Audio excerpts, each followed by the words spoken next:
a incrível história de uma fuga de um centro de detenção norte-coreano. Boa tarde, este é o Visão Libertária, sua fonte de informações descentralizadas e distribuídas. Esse artigo foi sugerido por Victor Daniskjold, escrito por Victor Daniskjold, revisado por J.J. Lieber e narrado por Alexander Barge. Você provavelmente já ouviu falar nas prisões ou campos de concentração de Comicachorrolândia do Norte, também conhecida por Coreia do Norte, e de como elas são terríveis a ponto de uma cela lotada daqui de Banânia, conhecida por Brasil, parecer um resort 3 estrelas. O mais famoso e cruel é o Campo 14, de onde apenas uma pessoa conseguiu fugir.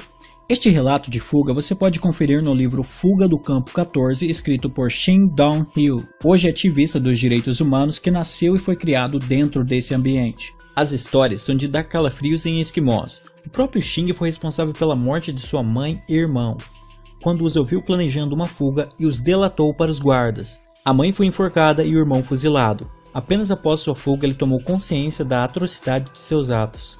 Em outro episódio relatado por um guarda que também fugiu, bebês frutos de estupros eram mortos a pancadas com uma barra de ferro. Os guardas eram ensinados a tratar os prisioneiros como animais. Há alguns anos, um relatório encomendado pela IBA, International Bar Association, uma espécie de OAB a nível mundial, apontou que em tais prisões ou campos ocorriam violações aos direitos humanos, configurando crime contra a humanidade e crimes de guerra, sendo eles assassinato, escravidão, tortura, violência sexual, dentre outros. Eles queriam levar Kim Jong-un a julgamento.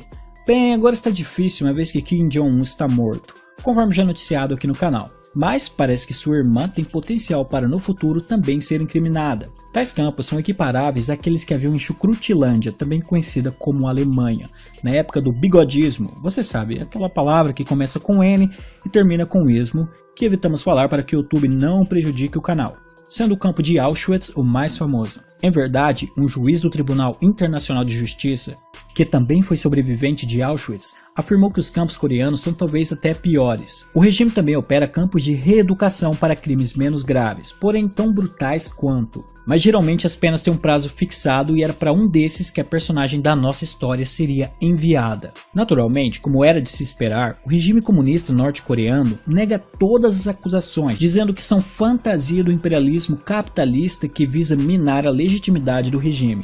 Além disso, há um imenso esforço em marketing por parte da máfia para maquiar a sua imagem perante a comunidade internacional. O que seguirá a partir de agora é a narração de uma incrível história de como uma prisioneira conseguiu fugir de um desses centros junto com um dos seus guardas que a vigiava. Kim era o nome da prisioneira e John o do guarda.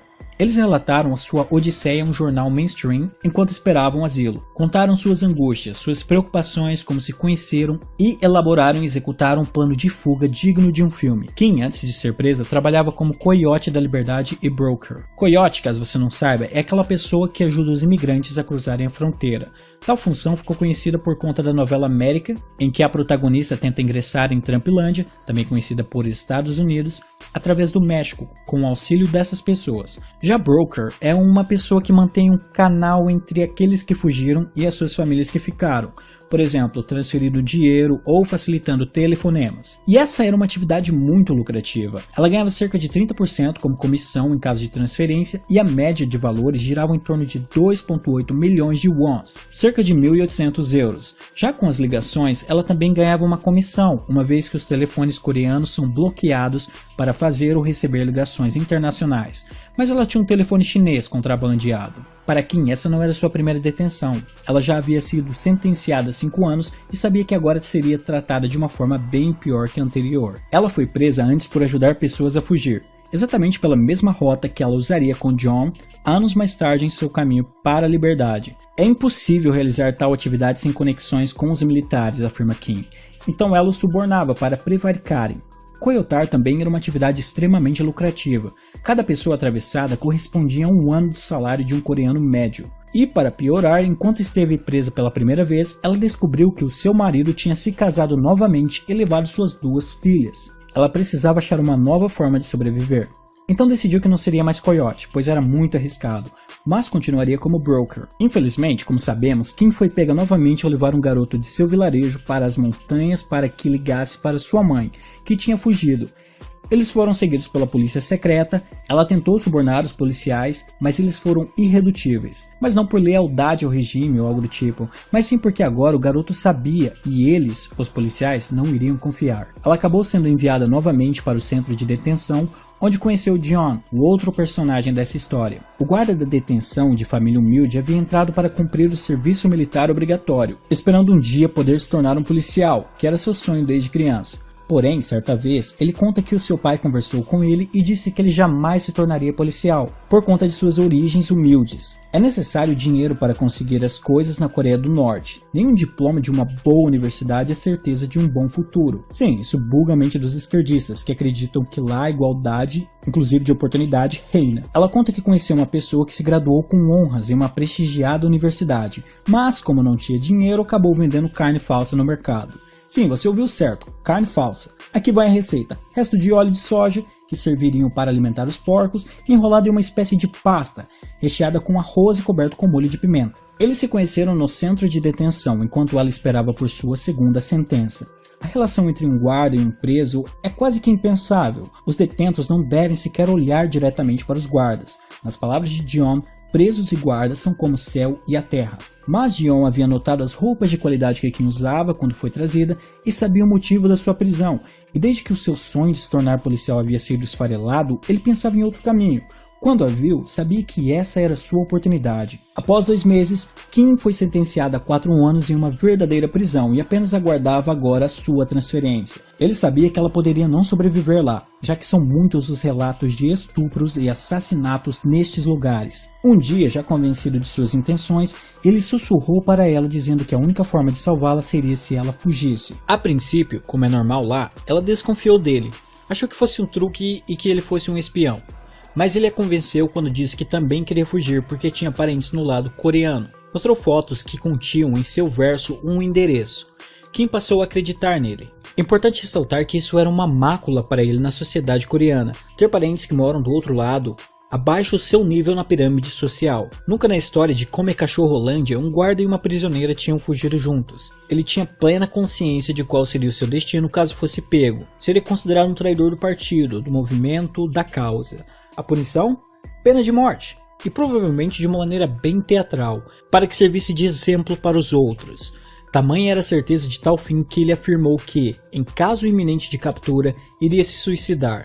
Primeiro, tentaria atirar em si mesmo. Caso ficasse sem munição por conta do confronto, iria se esfaquear e tomar o veneno que carregava consigo. Uma vez preparado para morrer, nada o assustava, afirmou Dion. Certa vez li em algum lugar que nada é mais perigoso do que um homem que não tem nada a perder, mas nesse caso ele tinha tudo a ganhar, a liberdade. Dion foi um mentor intelectual de toda a fuga.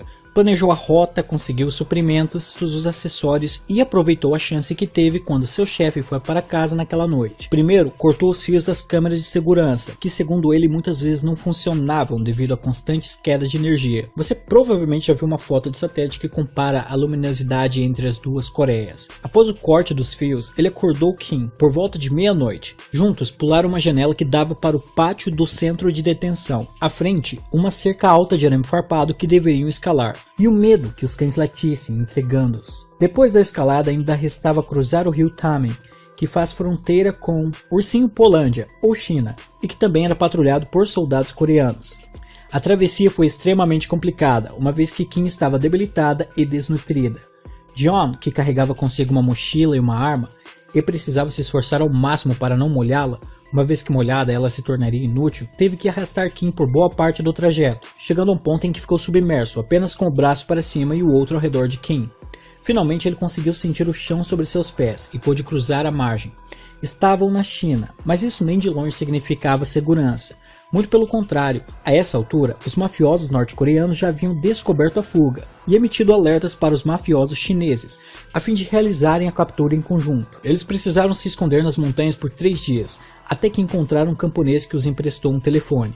Kim contatou um amigo coiote e ele ajudou contatando outros coiotes, uma verdadeira rede de solidariedade que os fez cruzar o país e chegar em segurança a um terceiro país desconhecido, por questões de segurança. Infelizmente, apesar de tudo ter ocorrido bem para eles, suas consciências estão de certa forma pesadas. Eles sabem dos riscos que as suas famílias passam a correr agora, e que muito provavelmente viverão sobre um regime de vigilância e repressão ainda mais pesado. Reza a lenda que é um rabisco penal que pune 3 gerações de um detento e sua família, a fim de castigar as sementes do mal. Embora acreditem e esperem que, por conta de suas relativas independências das famílias, os mafiosos percebam que os outros familiares não podiam sequer saber do plano de fuga.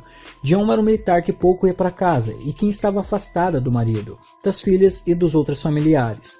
Kim afirma: eu me sinto culpada por ter escapado para sobreviver. Isto quebra o meu coração. John sente-se da mesma forma, ambos com sinais daquilo que os especialistas chamam de síndrome do sobrevivente. Um sentimento que acomete aqueles que sobrevivem a grandes tragédias e acabam desenvolvendo um quadro perene de culpa. Não coincidentemente, o transtorno foi descrito pela primeira vez na década de 60 e as características coincidiam com muitas das observadas em sobreviventes do Holocausto. Agora, eles veem os seus destinos muito próximos de se separarem. O objetivo inicial era fugir da China para a Coreia do Sul, mas agora Jeon deseja ir para Trumplândia, enquanto Kim mantém o plano inicial. De qualquer forma, Kim e Jeon representam a coragem libertária, o ideal máximo de que é melhor morrer livre do que viver como um escravo. Kim e Jeon são exemplos a serem admirados por todos aqueles que amam a liberdade.